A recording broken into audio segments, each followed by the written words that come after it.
Hey, everybody, Kevin Harnett with you. Hope you're having a good day. We are eyeing already Tuesday's forecast coming our way with another chance of strong to severe storms. Going to have a chance to talk about that for the next few minutes here. So come on in, make yourself comfortable, and we'll have a weather chat here for probably about 20, 30 minutes. I'll take some of your questions. Appreciate everybody jumping in, saying hello. See a number of folks already jumping in the room, and what an active year it's been. We've said that many, many times since what seems to be like February. And here we are approaching, can you already believe we're approaching the end of the month? I mean, Memorial Day is already in sight as we look ahead to the weekend. So glad everybody's in. I'm going to do a couple of things here. Obviously, we're going to go through the forecast for what's to come tomorrow and give you the latest thinking on that. And I'm also going to take you to some of our sister stations down in southern Kentucky and show some of that damage that you probably haven't had a chance to see on our air. But I felt it was important to show. And, anytime we have an event like Friday, it's just a reminder to say, you know what? It can happen. It can happen here. And boy, that was a little too close for comfort. I mean, we had bad enough. We had 82-mile-an-hour winds recorded at the airport, but nothing like the tornado damage that they saw to the south. So a big hello to everybody that's jumping in. Everybody can hear me okay, right? Hear and see. We're sort of, I see somebody saying no volume. Type a number 3 if you can hear me okay. I want to make sure everything is on. I can hear myself, but that doesn't mean you can hear me necessarily. Okay. All right, good. I see folks saying yes, yes, yes. Okay, perfect. Thank you. All right, well, make sure the volume is up on your computer, and we'll be good to go. Thank you, thank you. Let's jump to it. Why don't we start here by looking back at some of the damage? Some of this is emotional. And then we'll jump into the forecast. I'm not going to take a lot of time looking at what has gone on, but I did want to show you a few of these things from southern Kentucky. So let me pull this up, and this will be from the London Corbin, Kentucky airport and the damage that they saw. So let's take a listen. Because I don't know what we're going to do. Getson Roberts lives in an apartment off of Highway 25 near the London Corbin Airport. Right here where the green carpet is, that was my apartment. And we dug ourselves out of this between that washing machine and that refrigerator. His home leveled by the tornado while he was still inside. Something caught the corner of my eye. And I said, we're not going to make it to the basement. Everybody get back in the house and get in between a door frame and get down. And as soon as we got in there and I grabbed the kids and we went down, I mean, it happened that quick. Joshua Hammonds was working at the airport overnight. His friends saw him on security camera footage and told him to get out just in time. And the house is just gone. Half the airport's gone. Now, Hammonds is cutting through down trees with a chainsaw while he calls out to see if anyone is beneath the rubble. There ain't no words for it. It's like a war zone. Folks still searching for their family and friends. Others injured, but alive. By the grace of God, we survived it. I mean, I don't know how. Boy, I tell you what, it's tough to see that, isn't it? And then you realize just all of the damage that was, miles and miles of it. I mean, that storm was on the radar. If you were watching us on Friday night, we were watching that storm come all the way out of Missouri, all the way across our southern counties. And we're like, this storm's been on here for, the last 5-6 hours as we were tracking it. And then it really tightened up after it moved out of Adair County. And that's where it hit Somerset and then moved over into the London area. And boy, it was rough. All right, I want to show you another one. This is out of Laurel County. Let's take a look at this one just to see some more of the scope of that damage. This is what's left of a neighborhood here on Wyan Road after a tornado hit it on Friday evening. There used to be lots of houses here. As you can see, all there is left now is debris. There are tons of people helping clean up after 2 people lost their lives here on this road. We spoke with some of their neighbors who survived. Rita Fletcher was hiding under her staircase with her 4 children when their entire house was thrown across the street. I remember a pressure, a very strong pressure, and then it's like something just forced me to fall onto the ground, and then I heard just like an explosion. She came to as her daughter was pulling her out from under a water heater. Her family is uninjured, but they lost everything. It was just devastating, heartbroken. She learned that her neighbors were killed as they tried to shelter in their bathtub under a mattress. She said it was an older couple who were like grandparents to her children. My daughter recently got her permit, and she's like, drive by here. We want to see her drive past. And so we came by, and they were standing on the porch waving at her just a few days ago. She just got her permit May the 13th. So, I mean, we were always texting, and I just can't believe that they're not here anymore. Now Rita is left to pick up the pieces. Another picture. With help from volunteers like Virgilla Robinson, who lives just a few streets over. Oh, yes. Yeah, I know people like drag it all out. Let's just throw it up. But to the homeowner, a picture, a Bible, a little whatnot, as we call them, from your grandparents, that could be important. Photos, Rita's purse, and part of that staircase that sheltered them with a Bible verse on it are all being pulled out of the wreckage. Just trying to find what we can, our personal items that can't be bought. There's a lot of help right now, and the community says they need it to continue. Don't forget a month from now that the people of Laurel County need help. They need help. Because they will work to rebuild what they can, but they said some things that were lost, like their neighbors, can never be replaced. In Laurel County, Dryden Quigley, WSMV4. Yeah, and isn't that the truth? And when we see the damage, and listen, I've chased storms in the plains. I've seen the worst of the worst. Greensburg, Kansas comes to mind. That town was completely ripped off the map, and we were there right after that storm went through. And you're talking about just gut-wrenching and the stories those people had to tell. And then, of course, we were over most recently in Mayfield, and then all of us remember Henryville. It's traumatic to go through something like this. It's why we try when we're on the air to be that calm, just to be the calm, so that we're going to be there, you can watch, and then methodically we're going to go through each storm as we're watching them on the radar. Sometimes there's only one. That makes it easy. Sometimes there are many. And boy, that makes it tough because our focus has to shift because we're serving a larger viewing area, right? And that happened on Friday. I mean, if you were watching, Brian was really honed in on the 82-mile-an-hour winds in Louisville, and I was tracking the tornado warnings to the south. And initially to the north. So we had them both north and south of Louisville on Friday. But equally as important had to be those strong winds moving into the metro with barely a thunderstorm at all. So it was kind of a wild day. One more piece from the south. This is Pulaski County. We'll take you there, and then we'll come back and go through the setup and what makes tomorrow different than what we saw on Friday. Redeemer Lutheran Church in Somerset has been a second home for many since the late 60s, but now the building that usually serves as a beacon of worship and fellowship sits torn apart. It's been hard. Our older folks in particular, they're grieving, and as I am, I've cried numerous times this week. Doug Couch is the pastor here. He says from the fellowship hall to the sanctuary, the church is a total loss. We had a grand piano here in this corner, and it picked it up, blew it over top of the pews, and it landed upside down on the platform. So it gives you an idea of the strength of the wind.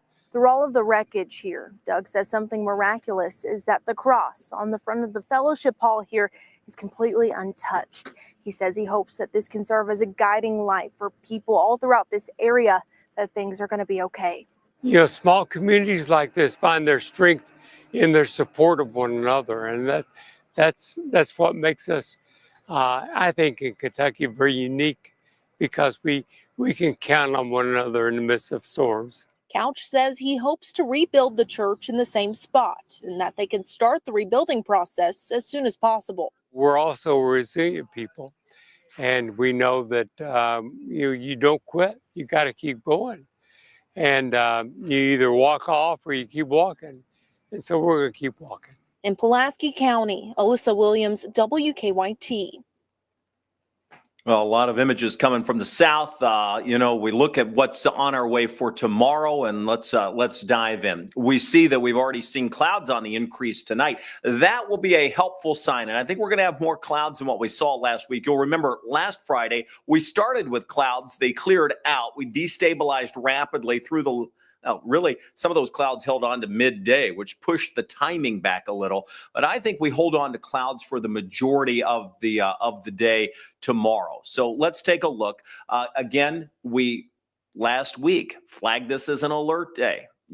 We sort of get beat up sometimes by the public. They're like, oh, those alert days, those are just meant to scare people. Those alert days are meant for clicks. That's clickbait. That's just getting people trying to watch. Listen. Here's the reason why we did the alert days. We know there are fewer people watching television news. That's why we have the apps. It's why we have mobile ways for you to get information, right? But we also know that people's lives have gotten busier. And so instead of appointment TV, instead of the 6 and 11 o'clock news that you come in to watch, we're on a lot now. And the way for us to get your attention is a little bit harder than it was. So in 2018, we came up with criteria and worked about a year to develop it on what we thought would be meaningful ways to get your attention to say, hey, the weather could impact your plans. And then we launched it in January of 2019. That's when the alert day was born. And now you'll see other stations, they have impact days, weather impact days, yada, yada, whatever. I can assure you, ours are methodical. And it's not just a logo tacked to a day. Just because we think, oh, okay, that's a disruption, we'll flag that. No, there's a lot of conversation that goes into whether we flag a day as an alert day or not. For the reasoning tomorrow, we've flagged that last week. And while we were focused on Friday, we said, yeah, we're focused on Friday, but we're going to have to pay attention to next Tuesday too. Well, here we are. It's almost Tuesday. So now we've been able to narrow the timeline down. And we're saying between that 2 p.m. and 10 p.m. time frame is when we really have to watch multiple waves of strong to severe storms. The first one, now we're going to have a wave of probably thunderstorms, maybe even with some small hail during the morning hours. That pushes through. Those should stay sub-severe, below severe limits. But then by afternoon, I think that's when we get into the first stronger or severe wave. And then again in the evening hours. All hazards are on the table. The afternoon storms likely will be supercells, large hail, tornadoes possible. Obviously, heavy rain is a bit of an issue too with these storms as they move past. So we already have a flood watch in place to our southern counties. 79 right now. Today's been a decent day, huh? The weekend was nice. We're already seeing the return on the southerly winds in places, giving the dew points a little bit of a boost, especially out near that warm front. The rain, we've got a few downpours trying to develop, not far from Bowling Green, even one along the border of Grayson County. We've had a few others in southwest Indiana. Our atmosphere has been fairly capped. We're not looking for severe tonight. That threat is really, really diminishing. But as that front moves through, we can't rule out a few downpours. Now, you're going to notice the watches and warnings back out to the west. From Missouri down through northern Arkansas, arcing back across southeastern parts of Oklahoma into northern Texas. That's where we have the strongest storms. New tornado warnings coming out across the county line from Oklahoma into Arkansas, even as we speak. You see it blinking on the screen. All right, we've had reports, a lot of large hail, a lot of wind damage. Very few tornado reports, though, have been coming in today. And that's the good news. Those folks back out to the west were under the moderate risk of severe weather. And remember, that's what we were under. That's 4 out of 5 on the scale of the Storm Prediction Center. That's where you would expect the worst of the weather, followed by the enhanced, the slight, the marginal risk. All right, that's today. That's going on now. That weakens as the night goes on. Still a chance for showers, still a chance for some thunderstorms, still a chance for some small hail, but most of those below severe limits. And then we get into tomorrow when we start to reset the atmosphere. We bring in a little instability, especially to our south. And that's why you see the enhanced risk area includes southern Kentucky, not Louisville, areas south of the park. Let me zoom in. Notice that goes all the way down into Mississippi and Alabama. For us, Along and south of the parkways, the enhanced risk area, 3 out of 5. Slight risk for the rest of us. Can we get severe weather at a slight risk? Absolutely. And now let's go through the varying severe weather modes. We've got wind, hail, and tornadoes. When we look at wind speeds of 58 plus mile per hour gust, again, the southernmost counties, and just outside of our viewing area, Somerset and London. Right in the northern edge of that bullseye. It does extend farther south, but that's an area we're going to have to watch. And I'll show you the models on this coming up. Notice as you work your way toward Louisville, it's a much lower chance as you work through the percentages, the yellow 15%, the red 30%, the pink coming up to 45%. So those are the areas that we're looking at. The hail potential, not all that great, but it's there. And not as robust as it was late last week, but still the potential. And the tornado potential comes in as that 10% hatched, and that's areas, again, in the enhanced risk along and south of the parkways. So that's what we're looking at for that. You'll notice on the radar, we're seeing a few of those downpours having a tough time. Atmosphere cap. We'll get the warm front past here where we can destabilize during the day tomorrow. That'll make a big difference in terms of how fast those thunderstorms are able to take off. So let me show you what we're tracking. Multiple rounds of severe, sunshine and heating tomorrow. If we see any, that's going to be key as to how far north those storms could lift. So it's not out of the question. I think it's less likely than likely, but it's something that we'll have to watch as tomorrow unfolds. I think we're going to see a lot of blow off from the storms to our south and southwest, should likely keep us mostly cloudy through the morning and even into the afternoon. So that's helpful for us and likely why we're just in the slight risk category as opposed to seeing us pushed into that enhanced risk. However, to our south, where they will destabilize more and we'll have the opportunity to see more breaks in the cloud cover, that is where we will likely see the tornado possibility and the pockets of those very strong winds. And if the supercells get going, the potential for some large hail. So when we look at, again, the timeline in the enhanced risk area, 2 p.m. to 10 p.m. on Tuesday, this is tomorrow, wind, hail, the tornado threat all on the table, especially to our south in our southernmost counties, and even the flash flooding potential, which is, again, while we have that watch. So the alert day has been in place. Here's why. I'm going to scrub through this so you can see it. This is the first wave of rain in the morning. As that comes through, again, it's weakening. Could still have some thunder and lightning, even some small hail, but it does look like it will stay below severe limits. Now, this gets us into the midday time frame. Again, the rain chances ease, but notice the clouds not breaking up very much. And then we start to see that southern development. Notice the core of those storms across parts of Adair County, even up into Taylor County. You pushing over farther to the east, that takes you into parts of Pulaski County, working your way over toward Jamestown, pushing your way through Somerset. Those are individual supercells should those develop. And a lot of the models have this. So this isn't just a one model thing. And we'll see how the runs tonight come in. But I do think Southern Kentucky has the chance again tomorrow to see some very strong storms developing through the early to late afternoon hours. Again, pushing to the east, now passing the I-75 corridor. Those move through. Then we see a little bit of a break. This is where we may wind up seeing a little sunshine after that 4 or 5 p.m. time frame. Will it be enough to really heat us and destabilize us to see robust storms in the evening? That's a good question. And that's really what will have to be watched. So if we break the clouds, say from 4 p.m. until 6, before this next wave moves in, how strong or how much energy can we build in to see the strength of those storms increase for that second round in the evening? It's possible we could still have some gusty winds and strong winds. I think the tornado threat goes down by that point. And then we bring that through here and it's out of here by 10 p.m., maybe left with a few lingering showers, but that should be about it after that. So that's what we're looking like for, again, tomorrow. So I'll just play through it again. The morning round comes in. Here we are at 1 p.m., a little bit of a break. We wind up seeing the stronger storms develop early to mid-afternoon to our south. Those pass. That's where we start to clear out a little bit.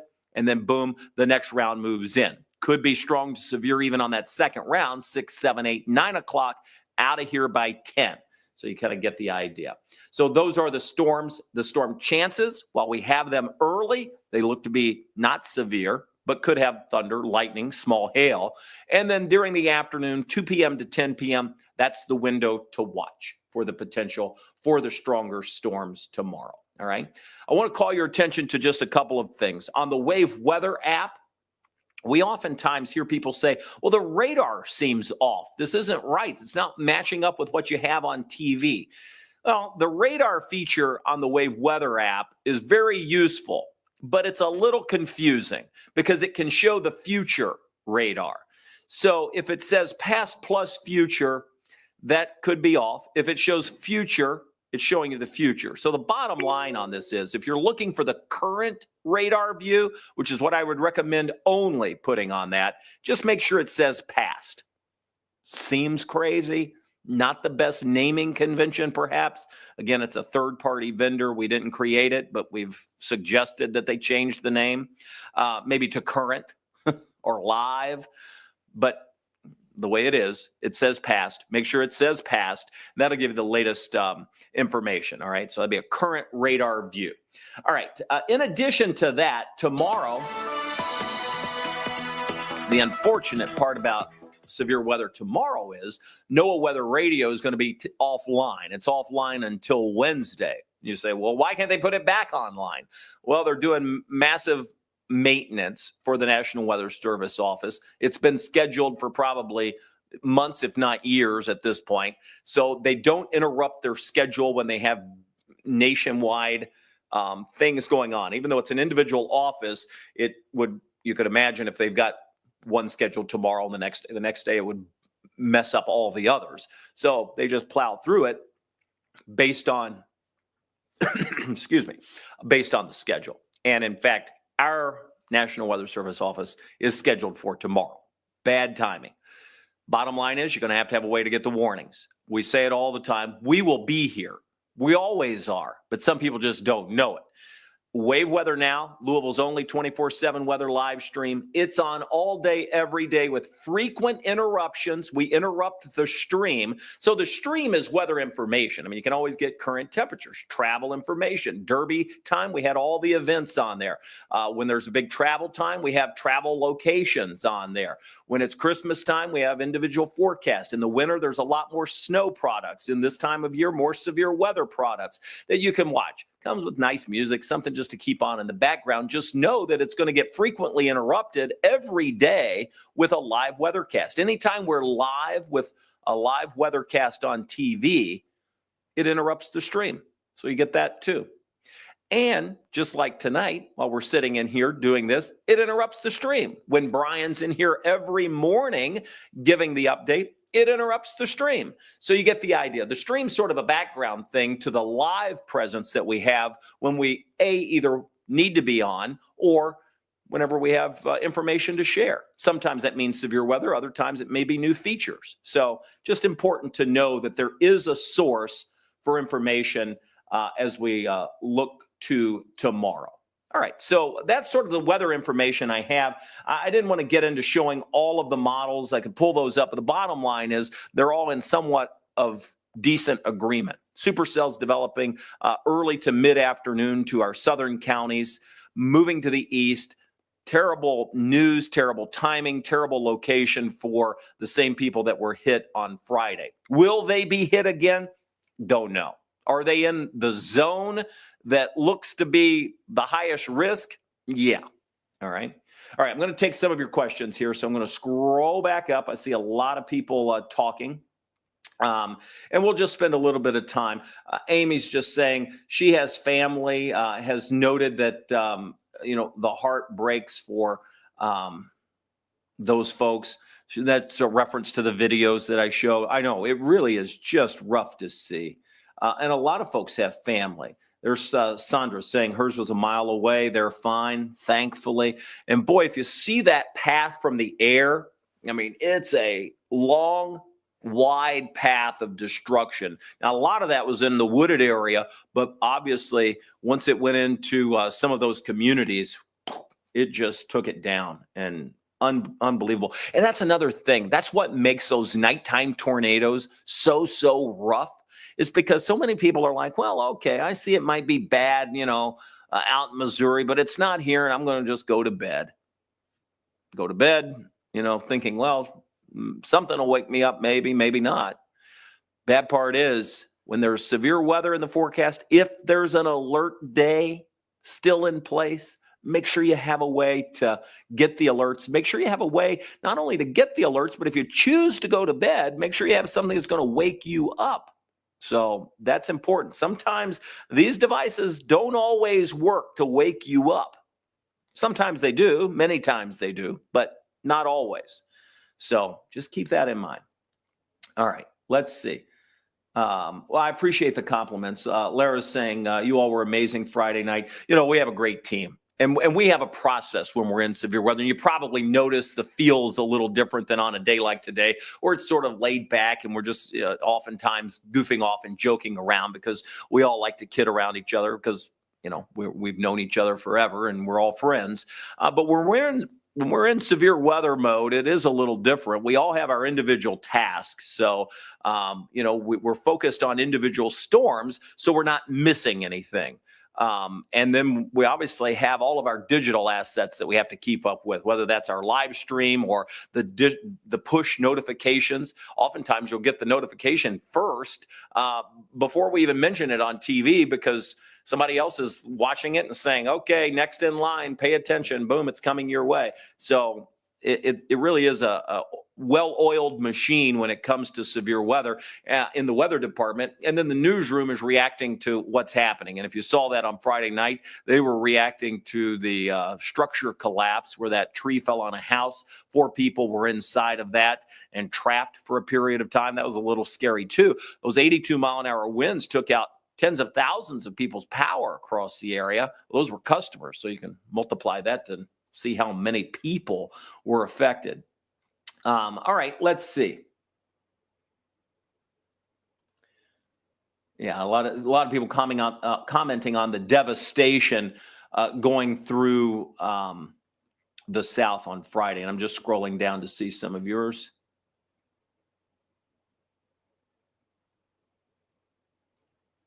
And let's see.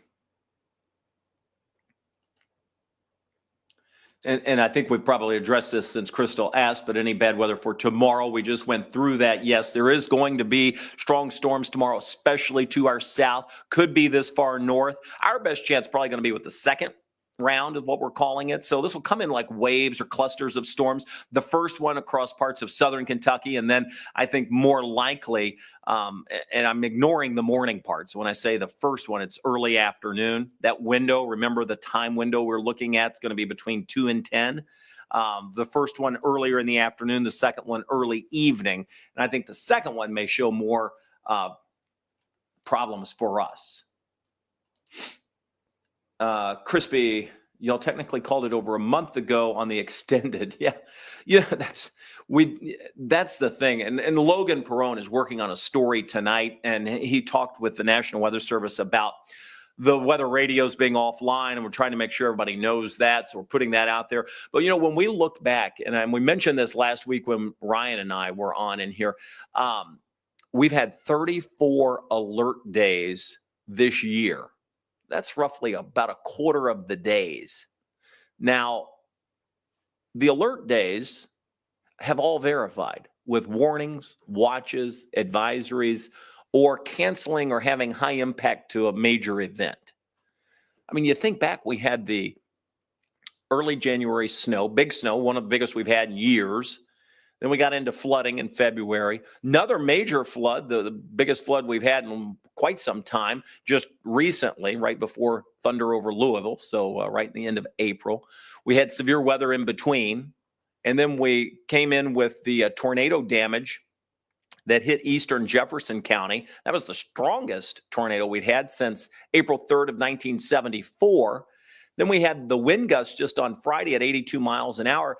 It's the second or third, depending on how you look at it, because there was one wind speed that topped 82 miles an hour twice. So we've technically been above that 2 different times, but it would have been the third strongest wind we've ever had in Louisville since records were kept.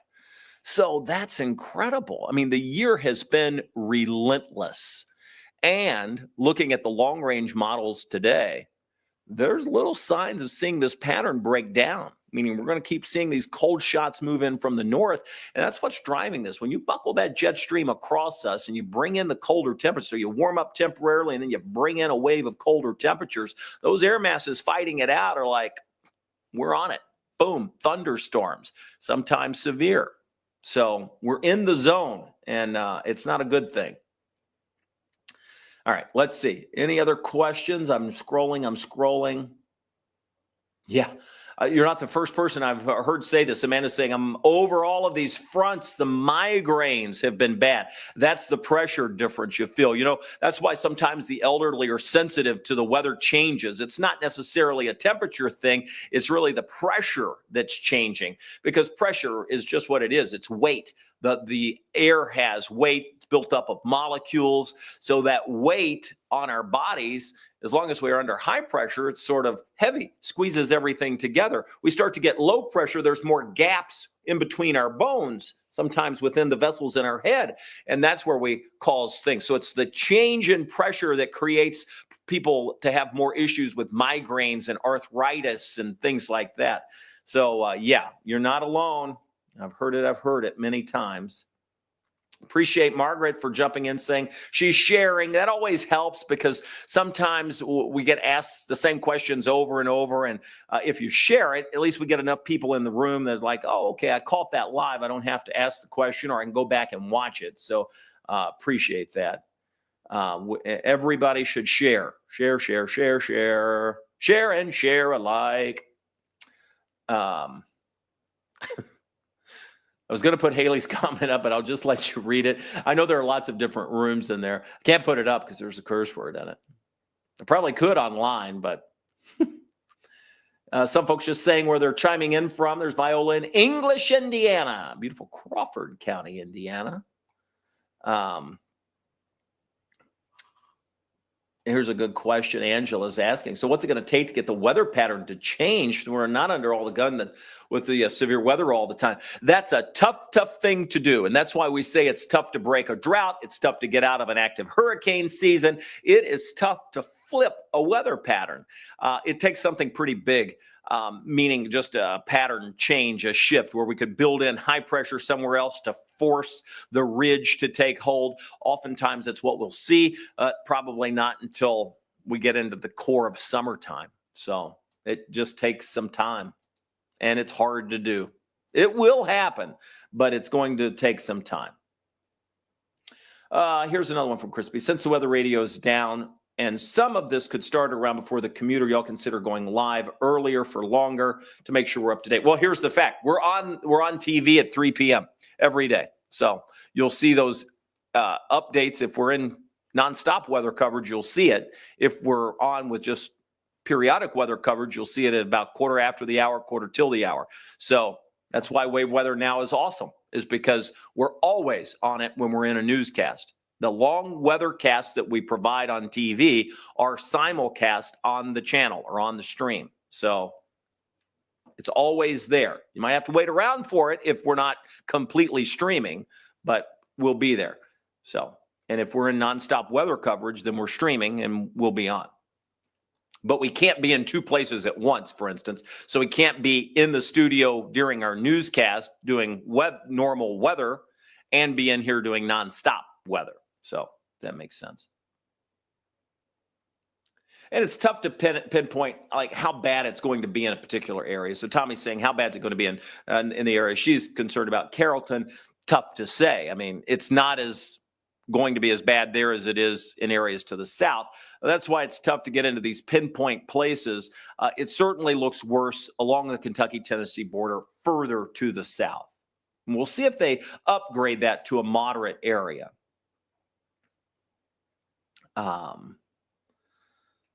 Appreciate that, Josh. Just saying, keep up the great work. Sometimes we need cheered on when the weather's like this. It does get a little old, I'm not going to lie. Weather fatigue sets in for all of us, not just people at home who are like, I am sick of this and would wish this, pattern would ease up. Let's just get a nice stretch of a 72 and sunny weekend here, can we? Yeah, it happens to the weather team too, and not just our team, but everybody. We work a lot of extra hours when the weather's like this. So it's been a long year. And Ryan's on vacation this week. We've tried to adjust vacation some. Last week, Brian and I were both scheduled off on Friday. So we blew that up and said, okay, well, we're not going to take Friday off, so we'll have to pick another time. So it does alter times. It alters schedules. It alters things that go on at home. So we understand and we feel the frustration of the weather just like anybody else when it goes on and on like this. At some point, it's like, oh, enough is enough, right?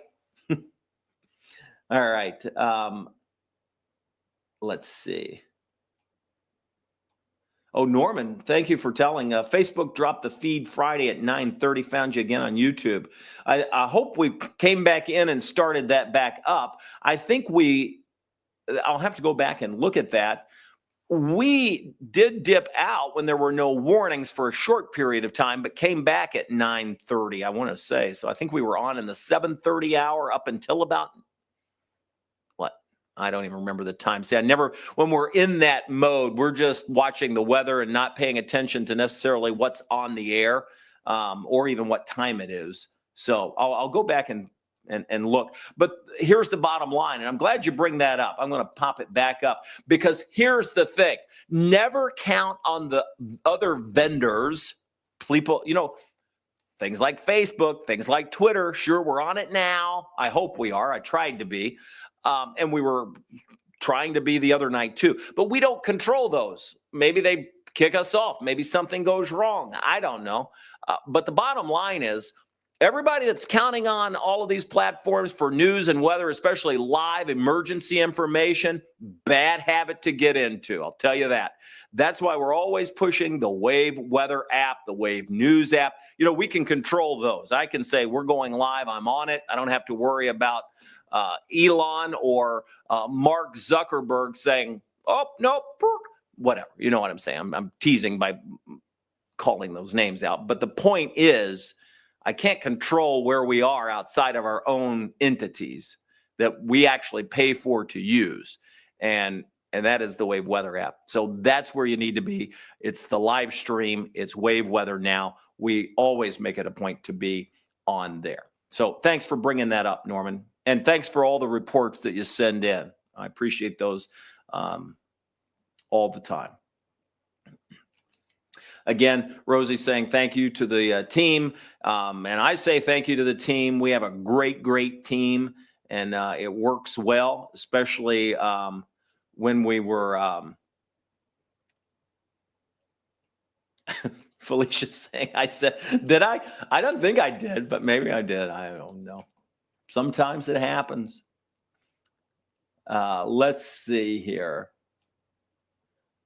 My eyes aren't as good as they used to be.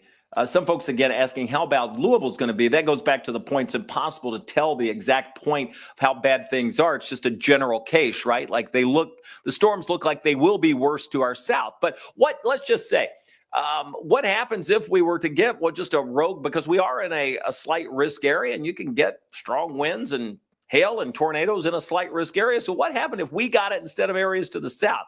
Well, it's hard for me to say that a day in advance, right? Though it's possible. It just means this is time to prepare, have a plan. The risk isn't as high here as it is to the south. That's because they have better ingredients to the south. And we'll just have to see how tomorrow unfolds. If we see more sunshine tomorrow, either case, but it's most likely going to occur between that first and second round, meaning in the mid to late afternoon time frame. If we see some sun, there may be enough time to destabilize where we could see some stronger winds with that second push of strong to severe storms as they roll in during the early evening hours. Okay, so I'll leave it at that. It's impossible to pinpoint the exact place. Andrea is asking us if Ryan is out chasing. No, he's just taking a well-needed vacation. Well, I appreciate this. This proves that you can watch from anywhere. Rick is in the Philippines, family in Louisville, and appreciate you tuning in. So yes, you can catch, the app works everywhere and all the features on the app, even the weather information. So if you scroll down, click watch now, that's where you see Wave Weather Now. Let's see here. And here's Mike and April saying, thanks for keeping us updated. You bet. Well, folks saying the team, I couldn't agree more. I'm scrolling. I knew I could count on this from Todd Richmond, who's a friend. You're getting old. It happens. Yes, you're right. I turned 50 this year. Is the live stream going to happen around 2 p.m. tomorrow? Well, again, it depends what the weather's doing tomorrow. We'll make that decision tomorrow. So we'll see. We're on the air at 3. So if storms are already erupting by then, we probably will jump on. But I suspect we'll just have to see how the radar is looking. By that point, we should know if we are going to see a watch or if a watch has already been issued. So that will help. All right.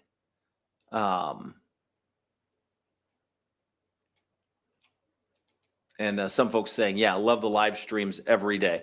Yeah, Brian, again, we're always streaming, right? So, I mean, you can always catch the live stream, whether we're sitting here talking one-on-one and interacting through the social platforms.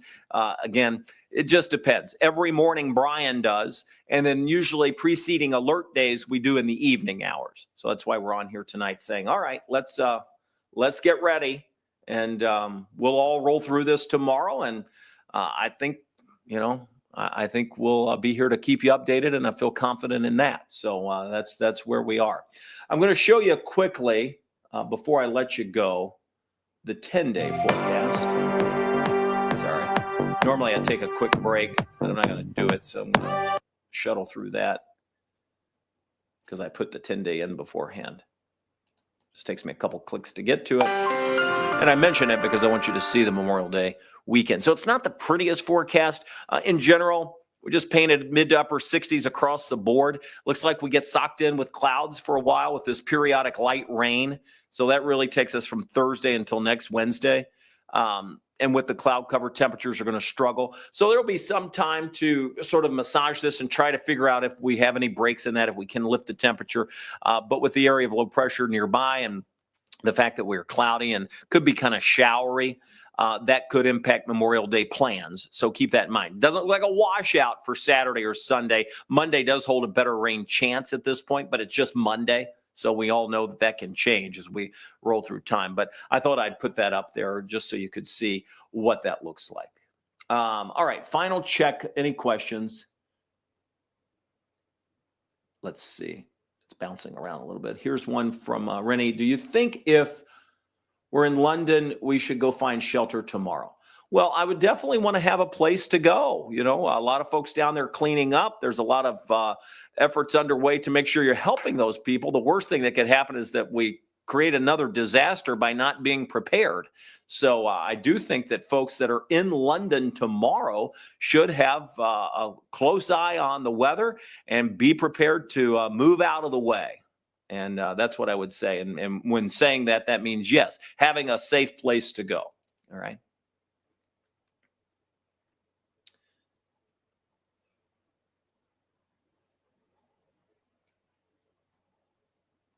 All right. I see some folks just saying, hey, I'm late. What's the lowdown? Nikki, you can go back and just scrub through it. The bottom line is we've got a severe chance tomorrow. It's a higher chance to our south. The window is 2 to 10. We'll be here if it gets bad. That's sort of everything in a nutshell. All right, I'm going to grab dinner. I haven't eaten yet, so I'm going to go grab my dinner out of the fridge here, eat that, put together the forecast update for the 11 o'clock show, and then we'll be back on for Wave News at 11. So appreciate everybody jumping on. Again, tomorrow, Wave Weather Now, the place to be. Tawana's in early in the morning. I'm on tonight at 11. And then Brian will be back at midday tomorrow, and we'll both be here throughout the afternoon to keep you updated on severe weather. So hope you have a good night. Just know that we'll be here if the weather gets rough. So hope you enjoy the evening. Good night, everybody.